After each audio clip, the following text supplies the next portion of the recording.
সারা বিশ্বের মতো বাংলাদেশেও বিভিন্ন সময় ঘাঁটি গেড়েছে বিভিন্ন জঙ্গি সংগঠন। এদেশে জঙ্গি বা উগ্রপন্থী গোষ্ঠীর সংখ্যাটা জানলে অবাক হবেন যে কেউ।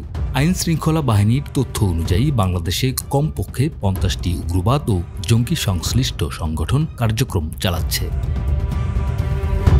সন্ত্রাসী সংগঠন হিসেবে এখন পর্যন্ত বাংলাদেশে 9টি জঙ্গি সংগঠনকে নিষিদ্ধ করেছে সরকার।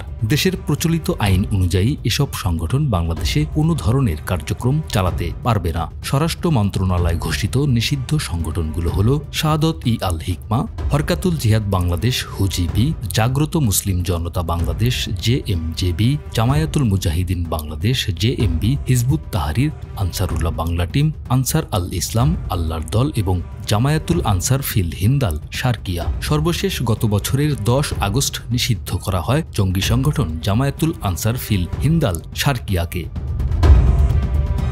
স্বরাষ্ট্র মন্ত্রণালয়ের দায়িত্বশীল এক কর্মকর্তা আমাদের সময়কে বলেন, এসব সংগঠনের কার্যক্রম দেশের আইন শৃঙ্খলার পরিপন্থী। এছাড়া সংগঠনগুলোর কার্যক্রম জননিরাপত্তার জন্য হুমকি বলে বিবেচিত হয় বাংলাদেশে সব ধরনের কার্যক্রম নিষিদ্ধ ঘোষণা করা হয়।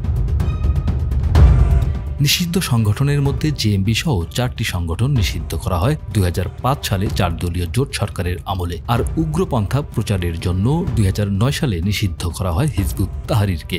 2015 সালে আনসারুল্লাহ বাংলা টিম, 2017 সালের মার্চে আনসার আল ইসলাম, 2019 সালের 6 নভেম্বর আল্লাহর দল এবং 2023 সালের 10 আগস্ট নিষিদ্ধ করা হয় জামায়াতুল আনসার ফিল হিন্দাল শারকিয়াকে।